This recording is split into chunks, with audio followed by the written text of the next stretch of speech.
बुद्धि का बल।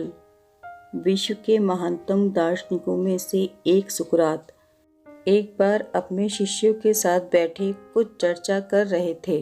तभी वहां अजीबोगरीब वस्त्र पहने एक जोशी आ पहुंचा। वह सबका ध्यान अपनी ओर आकर्षित करते हुए बोला, मैं ज्ञानी हूँ। मैं किसी का चेहरा देखकर उसका चरित्र बता सकता हूँ। बताओ, तुम में से कौन मेरी इस विद्या को परखना चाहेगा। शिष्य सुकरात की तरफ देखने लगे।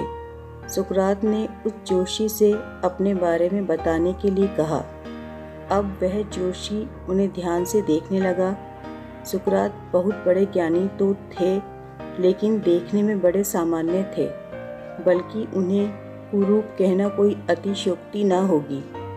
जोशी उन्हें कुछ देर निहारने के बाद बोला, तुम्हारे चेहरे की बनावट बताती है कि तुम सत्ता के विरोधी हो।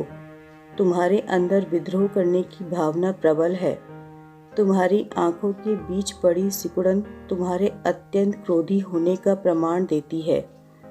जोशी ने अभी इतना ही कहा था कि वहां बैठे शिष्य अपने गुरु के बारे में ये बातें सुनकर गुस्से में आ गए और उस जोशी को तुरंत वहां से जाने के लिए कहा। पर सुकरात ने उन्हें शांत करते हुए जोशी को अपनी बात पूर्ण करने के लिए कहा। जोशी बोला, तुम्हारा बेडोल सिर और माथे से पता चलता है कि तुम एक लालची जोशी हो और तुम्हारी ठुड्डी की बनावट तुम्हारे सनकी होने की तरफ इशारा करती है। इतना सुनकर शिष्य और भी क्रोधित हो गए, पर इसके उलट सुकरात प्रसन्न हो गए और जोशी को इनाम देकर विदा किया। शिष्य सुकरात के इस व्यवहार से आश्चर्य पड़ गए और उनसे पूछा, गुरुजी, आपने उस जोशी को इनाम क्यों दिया, जबकि उसने जो कुछ भी कहा वो सब गलत है। नहीं पुत्रों, जोशी ने जो कुछ भी कहा वो सब सच है। उसके बताए सारे दोष मुझ में हैं। मुझे लालच है, क्रोध है और उसने जो कुछ भी कहा वो सब है। पर वह एक बहुत जरूरी बात बताना भूल गया।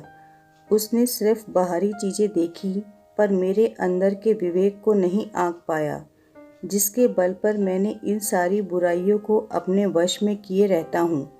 बस वह यहीं चूक गया। वह मेरी बुद्धि के बल को नहीं समझ पाया। सुकरात ने अपनी बात पूर्ण की।